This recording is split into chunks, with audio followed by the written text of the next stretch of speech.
Mis padres me rogaron que volviera a casa durante las vacaciones.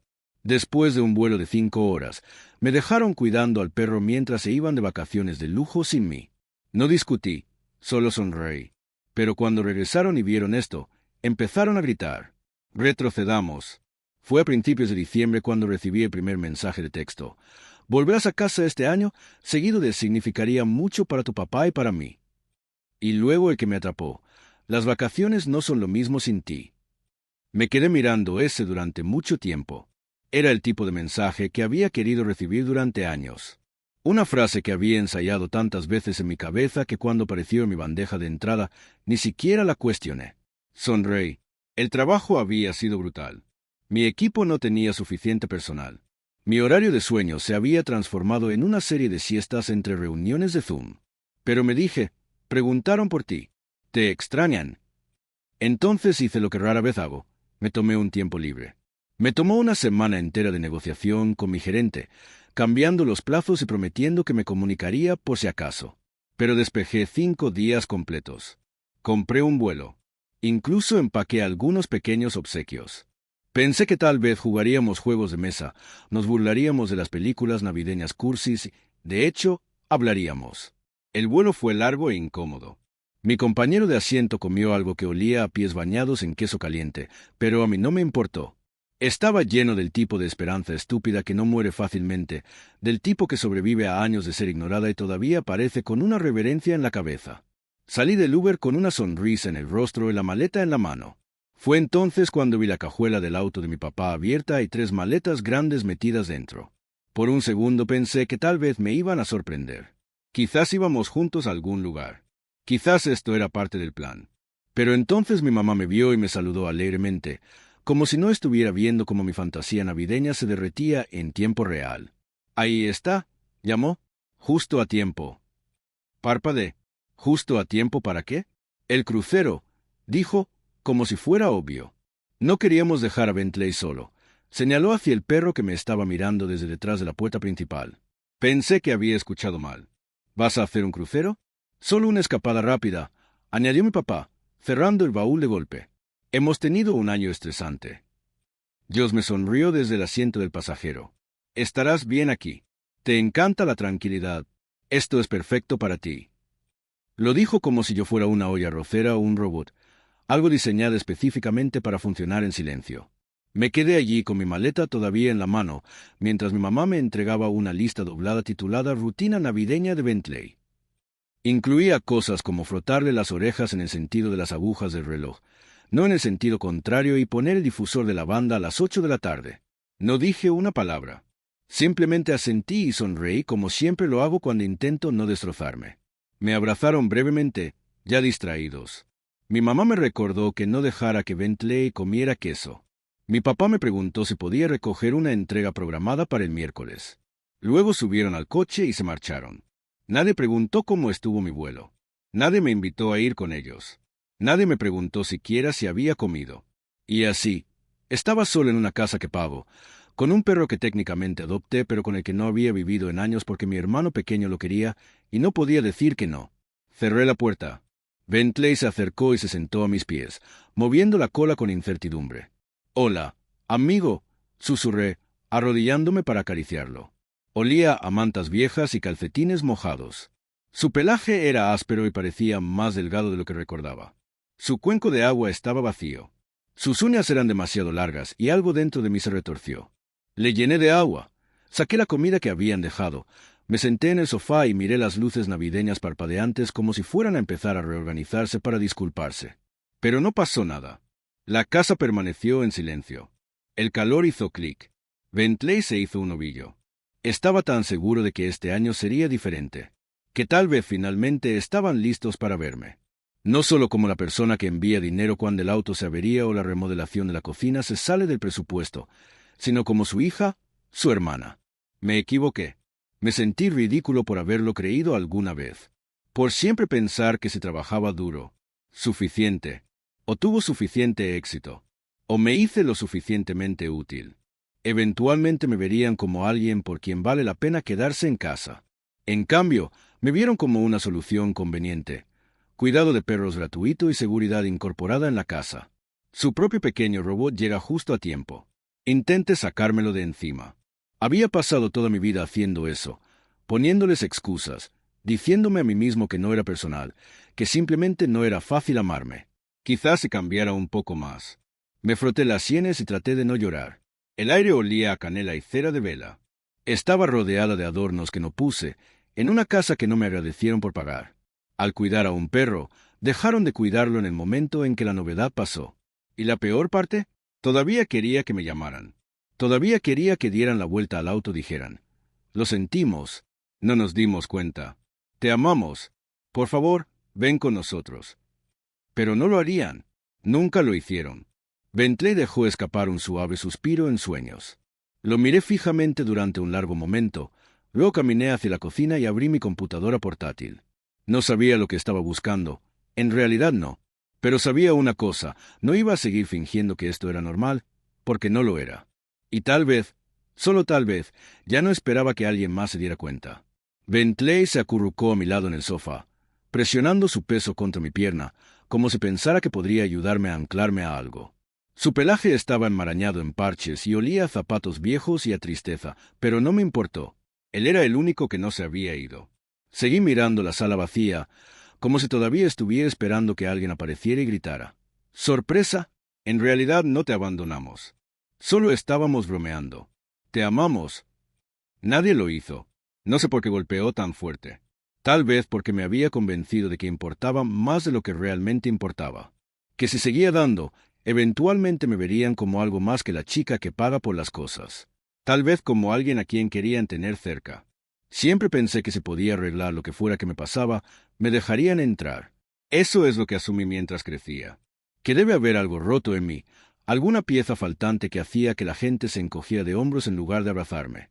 Yo era el raro, el tranquilo, la chica que prefería los acertijos matemáticos al maquillaje, que codificaba por colores sus libros y hacía hojas de cálculo de Excel por diversión. Recuerdo que una vez mi madre dijo, medio en broma: no eras el niño más fácil de relacionar.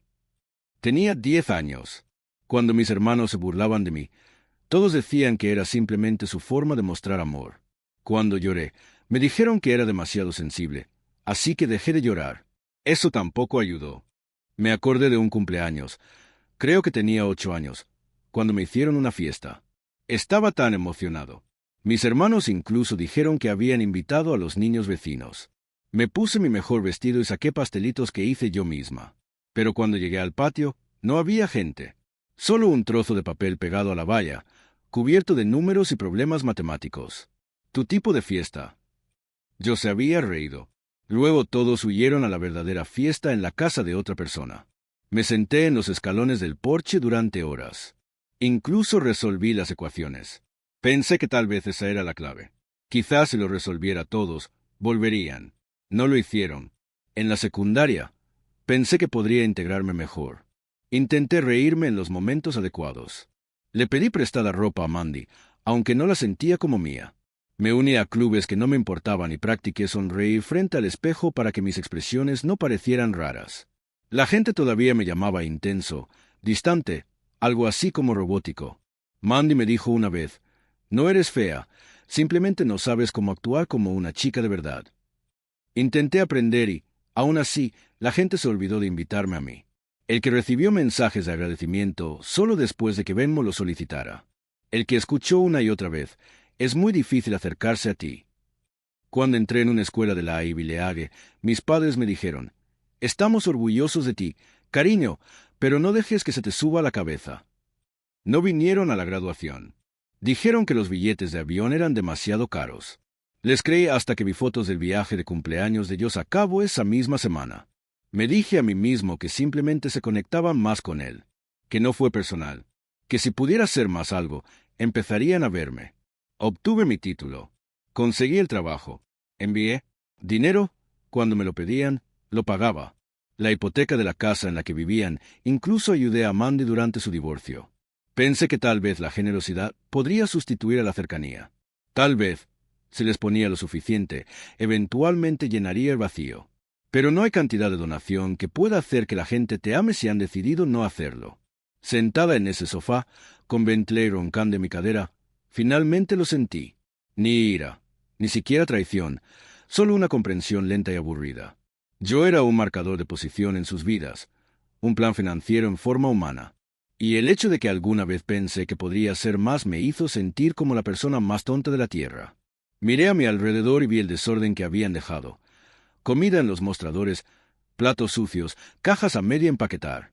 Como si no se molestaran en dejar el lugar presentable, incluso cuando yo regresaba a casa por primera vez en un año. Porque para ellos yo no era realmente un invitado. Yo era la ayuda, la responsable, la red de seguridad incorporada. Incluso Bentley parecía más delgado de lo que recordaba. Tenía las uñas demasiado largas y su cuenco de agua olía raro. Cuando me agaché para rascarle detrás de las orejas, se quejó un poco, como si hubiera estado esperando semanas para que alguien lo viera. Apoyé mi cabeza contra la pared. Quizás yo realmente era el problema. Tal vez sea difícil amarme, demasiado callada, demasiado extraña, demasiado clínica. Repetí cada conversación que tuve con mi familia, tratando de señalar el momento en que me hice invisible. Quizás nunca debí haberme ido. Quizás el éxito me hizo arrogante. Quizás dejé de intentarlo. O tal vez nunca lo intentaron en absoluto. Solía pensar que los límites eran algo egoísta. Ese decir, no, era algo que solo hacía la gente cruel. Ese amor significaba sacrificio, especialmente cuando dolía. Pero ahora me sentía pequeña, cansada y acabada. Bentley dejó escapar un suave gemido cuando me levanté. Le di una golosina que encontré en la despensa y vertí agua fresca en su plato. Luego, caminé hacia la mesa de la cocina y abrí mi computadora portátil. No sabía qué estaba haciendo exactamente. Solo que algo dentro de mí finalmente había cambiado.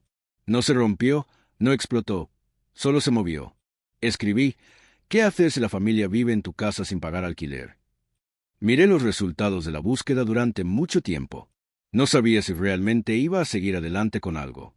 No me sentí poderoso. No me sentí inteligente. Simplemente me sentí acabado. Que digan que fui frío, indiferente y que reaccione de forma exagerada. Que digan lo que quieran. Ya lo habían hecho. Bentley empujó su nariz bajo mi mano. Le acaricié la cabeza suavemente y luego susurré. Si hay algo mal en mí, al menos finalmente estoy haciendo algo al respecto. Presioné imprimir en uno de los artículos. El papel se deslizó fuera de la bandeja lentamente, como si tampoco estuviera seguro. Regresaron un domingo por la noche. Yo todavía estaba allí. Mi jefe me permitió trabajar de forma remota debido a una emergencia familiar. Supe el momento exacto en que el auto se detuvo en el camino de entrada porque Bentley se levantó de su cama para perros y dejó escapar un ladrido que era más alarmado que emocionado. Me quedé en el pasillo, congelada, con el corazón latiendo más fuerte de lo que quería admitir. Fue como escuchar sonar una alarma en un lugar que antes se sentía seguro. Puertas de coche cerradas de golpe, voces fuertes, familiares, descuidadas. «Te dije que estaría bien», dijo mi mamá, riendo. A ella le encantan los momentos de tranquilidad. Probablemente reorganizó la despensa por diversión, añadió Joss. Más risas. No me moví. Solo miré por la mirilla. Mandy fue la primera en darse cuenta. Sacudió el mango, tiró y volvió a tirar.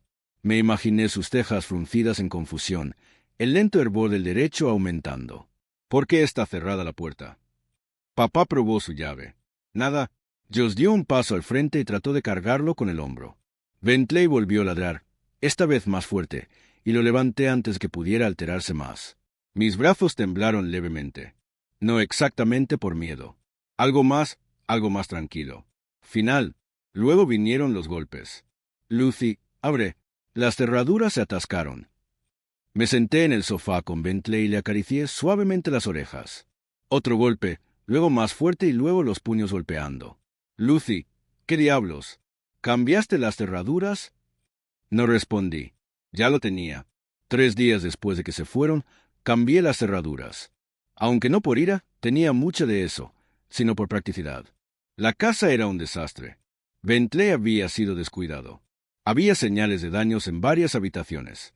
Las puertas quedaron abiertas. Basura desbordante como propietario legal de la casa, tenía todo el derecho de protegerla. Consulté con un abogado antes de hacer nada. Y ahora estaban de regreso. Esperando que todo todavía girara en torno a ellos, Mandy gritó, «No pueden hacer esto. Esta es nuestra casa».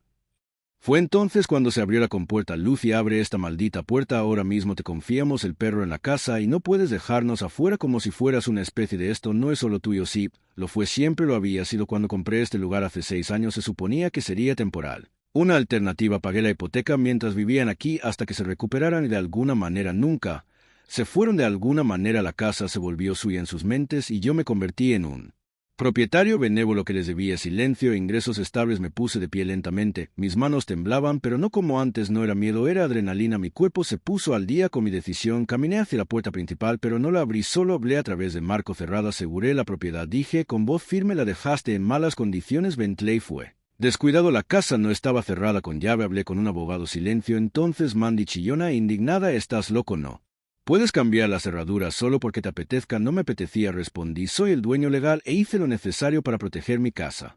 Dios empezó a gritar algo sobre demandarme.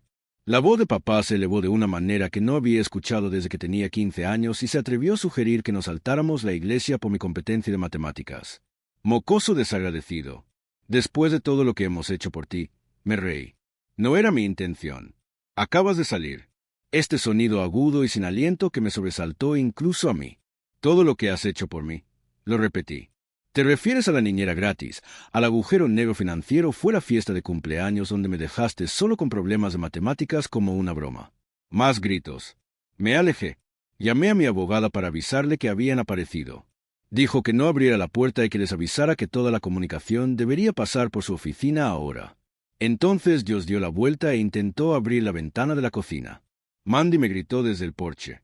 Mi madre se quedó en el patio llorando lo suficientemente fuerte como para que los vecinos oyeran. Mi padre caminaba de un lado a otro como un hombre que no podía creer que la camarera acababa de entregarle la cuenta. Llamé a la policía.